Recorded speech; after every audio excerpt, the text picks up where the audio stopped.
Halo, selamat siang. Satyatu Namo Buddhaya. Siang atau pagi ya. Hari ini kita akan membahas materi bab 5 yaitu agama Buddha dan sains modern ya. Untuk video kita skip dulu dalam video ini.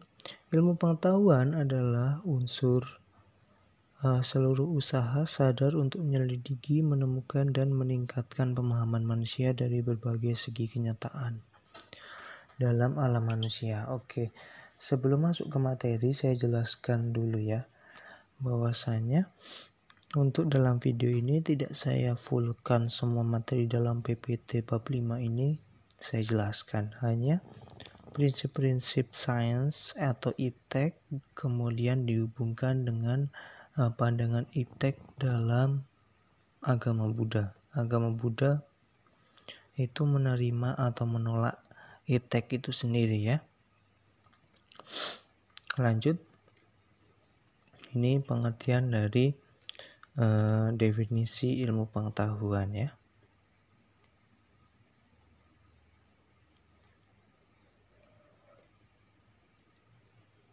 Ilmu halal hanya bisa menjadi pasti setelah lapangannya dibatasi ke dalam hal yang bahani atau material saja. Ilmu-ilmu alam menjawab pertanyaan tentang beberapa jarak bulan dan sebagainya. Ilmu psikologi hanya bisa membaca perilaku manusia jika lingkup pandangannya dibatasi ke dalam segi umum dari perilaku manusia yang konkret. Contoh, ilmu psikologi menjawab apakah seorang penjahit cocok menjadi perawat dan sebagainya gitu ya. Ini psikologi. Kenapa kita belajar psikologi dan sebagainya? Karena psikologi ini masuk ke dalam ilmu pengetahuan juga gitu ya. Nah ini kita mempelajari ini, kemudian nanti akan lompat ke bagaimana pandangan Buddhis terhadap iptek ya. Yang pertama ada syarat-syarat ilmu. Harus objektif. Bagaimana maksud dari objektif? Ilmu harus memiliki objek kajian yang terdiri dari satu golongan masalah yang sama, sifat hakikatnya tampak dari luar maupun bentuk dari dalam. Objeknya dapat bersifat ada atau mungkin ada karena masih harus diuji keberadaannya. Dalam mengkaji objek, yang dicari adalah kebenaran, yakni persesuaian antara tahu dengan objek sehingga disebut kebenaran objektif.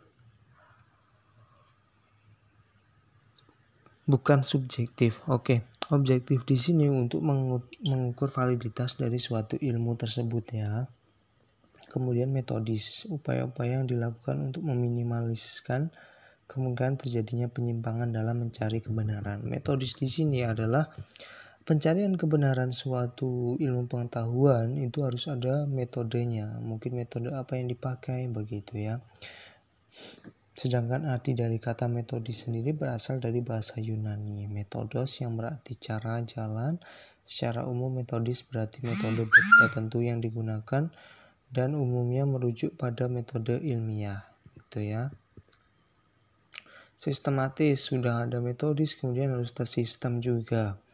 Dalam perjalanannya, mencoba mengetahui dan menjelaskan suatu objek, ilmu harus terurai dan terumuskan dalam hubungan yang teratur dan logis sehingga membentuk suatu sistem yang berarti secara utuh, menyeluruh, terpadu dan mampu menjelaskan rangkaian sebab akibat. Oke, gitu ya. Universal, dapat diterima secara umum, bukan cuma suatu golongan aja gitu ya.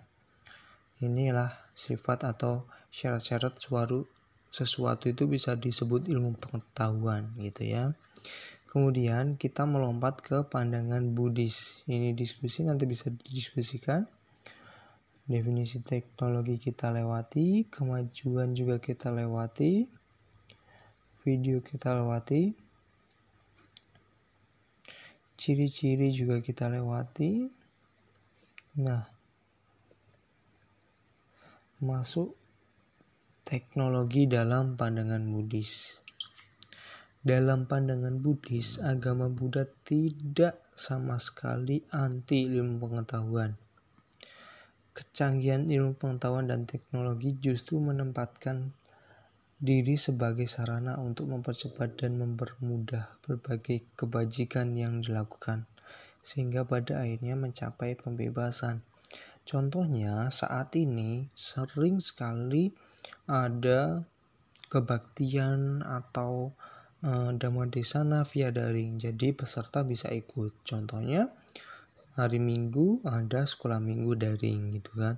Itu untuk mempermudah siswa-siswa sekolah minggu untuk tetap belajar dhamma. Nah, itu didukung oleh adanya teknologi dan ilmu pengetahuan tentunya ya. Nah, di sini jadi Buddhis ini justru sangat berterima kasih kepada ilmu pengetahuan, bukan malah anti gitu ya. Jadi bisa duet.